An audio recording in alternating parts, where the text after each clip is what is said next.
Village Média sur Europe 1, le journal du village. Donc on passe maintenant à votre journal du village, Raphaël Baillot. Quelles actualités médias avez-vous pour nous ce matin? Alors on va vous reparler de Xavier Couture, le numéro 2 de France Télévisions, en charge de la stratégie et des programmes du groupe qui quitte France Télé à la fin du mois de janvier. Mais d'abord, je voulais vous parler de nouvelles révélations dans l'affaire Harvey Weinstein. Là je peux vous dire qu'on verse carrément dans le roman d'espionnage, mais en vrai. Je m'explique. Je vous ai déjà parlé ici de Ronan Farrow.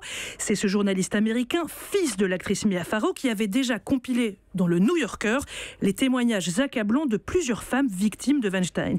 Eh bien, hier, il a publié une nouvelle enquête extrêmement fouillée et à vrai dire hallucinante, toujours dans le New Yorker. On y apprend comment Weinstein a embauché, je cite, une armée d'espions pour empêcher des victimes de parler. Des méthodes absolument dingues pour manipuler aussi les médias américains. Par exemple, des journalistes se sont retrouvés face à une femme qui se disait victime de Weinstein. En réalité, elle était un ex-agent du Mossad envoyé par Weinstein via une agence de détectives privés appelée Black Cube. Le but de cette femme, c'était de faire croire aux journalistes qu'elle rencontrait qu'elle était victime, mais pour leur soutirer à eux des informations sur les autres femmes, les autres actrices qui leur avaient potentiellement parlé. Je vous conseille vraiment de lire cette enquête qui est en intégralité sur le site internet du New Yorker, newyorker.com. Alors pardon, mais pour le moment, c'est en anglais.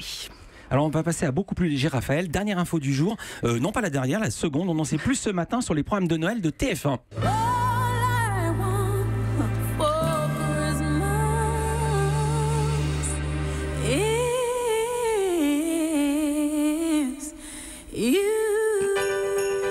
Oui, comme on ose tout dans le village média, impossible de parler de la télé de Noël sans une bande-son appropriée. Au secours, pardon, non, Maria Carré ne va pas animer une émission sur TF1, c'est Valérie Damido qui sera la mère Noël de la Une, tous les jours, du lundi au vendredi à 18h15, à partir du 27 novembre. L'émission s'appelle Mon plus beau Noël, et voilà le principe. Pendant la semaine, 4 binômes s'affrontent autour de la conception d'une soirée de Noël.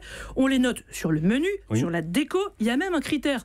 Esprit de Noël, le meilleur binôme gagne 4 000 € à la fin de la semaine. Voilà. Et puis on a aussi des informations au sujet de Xavier Couture, dont on apprend qu'il a quitté France Télévisions. On a su ça hier. Une année et quelques, et puis s'en va, donc le numéro 2 de France Télévisions, en charge de la stratégie et des programmes, quitte le groupe à la fin du mois de janvier. C'est une révélation qu'a fait hier le site Pure Média, qui a été confirmée dans la journée sur la télé publique. Alors je ne sais pas si nous sommes en ligne avec Xavier Couture. On n'est pas en ligne avec lui. Il nous avait promis qu'il serait en ligne avec nous, et puis finalement, non, nous ne sommes pas en ligne avec lui. Bon, alors en tout cas, ce qu'il faut noter, c'est que ce départ intervient à un moment stratégique pour France Télévisions. Il y a les économies demandées par l'État, il y a les projets de rapprochement avec la radio publique, il y a la transition vers le numérique. Bref, la présidente Delphine Ernotte a du pain sur la planche et Xavier Couture ne sera pas remplacé. Europe 1.